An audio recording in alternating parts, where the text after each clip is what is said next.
What's going on, everyone? It's Officer Philip. I've got the final book in the Knuffle Bunny series.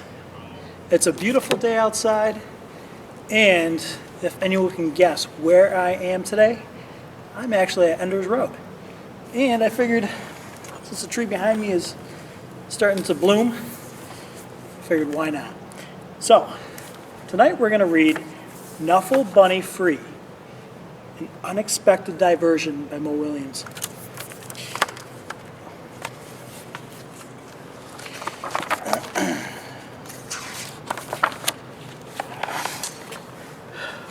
One day, not so long ago, Trixie took a big trip with her family.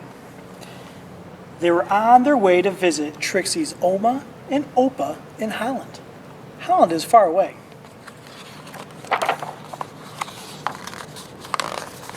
So that meant taking a taxi to the airport, waiting in line, watching Knuffle Bunny go through the big machine, waiting some more, and finally getting on a real airplane.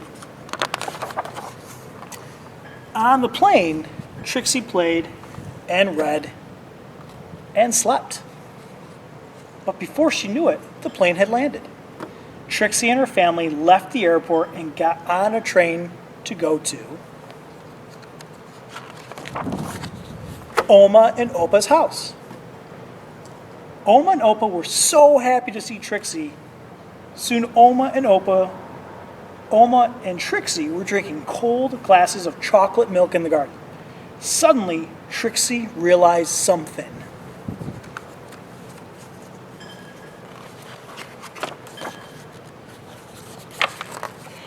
Trixie didn't tell her daddy, but Knuffle Bunny was gone. Dad's looking at her. She didn't have to tell him. He knew already. Trixie's daddy called the airline and asked them to look for the Knuffle Bunny on the plane. But the plane had left for China. China is very far away. Trixie's mommy hugged her and asked her to be brave. Trixie's daddy told the story of when he was a little boy and said goodbye to his special Lambie. Oma gave Trixie another glass of chocolate milk and remarked on how big she was getting. Trixie understood she was getting bigger. Even if she wished she wasn't, the next morning, Trixie tried to enjoy the cafe, and the swings in the playground, and the carnival that was in town.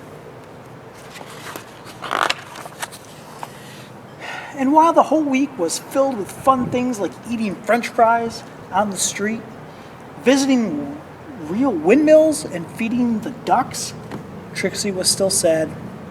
She missed her Knuffle Bunny. Oma and Opa understood. Oma and Opa had a plan. That night, they had a surprise for Trixie. A brand new, top-of-the-line, funny bunny one-y doll, Extreme. It could walk. It could dance. It could speak Dutch. But Trixie couldn't make Trixie feel any better.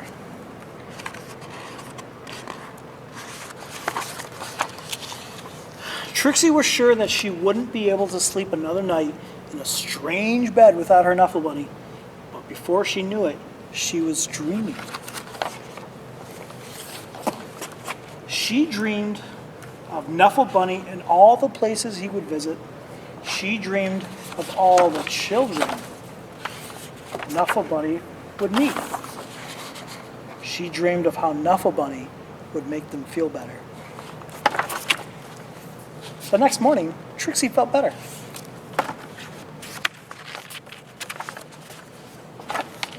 Trixie had a big breakfast. She played with Oma on the playground swings. She even tried a sip of Opa's coffee at the cafe. It was a great day.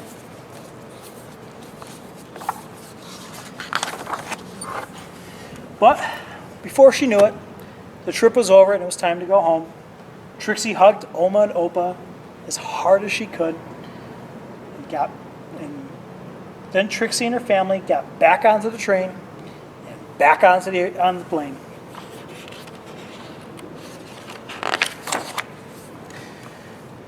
And listened to the crying baby as the plane lifted off. Wah! But can you believe it? Right there on that very plane, Trixie noticed something.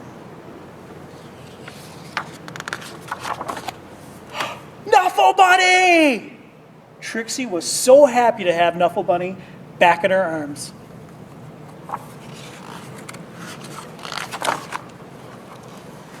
Happy enough to make a decision, Trixie turned around and said, "Would your baby like my Knuffle Bunny?" "Really?" asked the baby's mother. "Really?" asked Trixie's daddy. "Really?" asked Trixie's mommy. "Blogger plogger?" asked the baby. "Really?" said Trixie. She was big enough. The baby was happy. The baby's mother was thankful. Trixie's parents were proud. And the other passengers were relieved. And that is how, a few weeks later, Trixie received her very first letter. The end. A note to Trixie. Trixie, I hope to watch you grow up, fall in love, start a family, and be happy. And I hope that one day, many years from now, you will receive a package from an old pen pal. Love, Daddy. Well, I guess that wraps up the series of Mo Willems books I've been reading. Like I said, my daughter loves these books, so I figured I'd share them with you guys. So I think it's on to some new books I'm going to have to try out for the next coming weeks here. If anyone has any ideas, feel free to reach out to me and give me a shout. And I think I've got a few ideas in my mind of what books I'm going to read. But hope everyone's staying safe and healthy. And we'll touch base with you soon. Take care, everyone. Have a good night.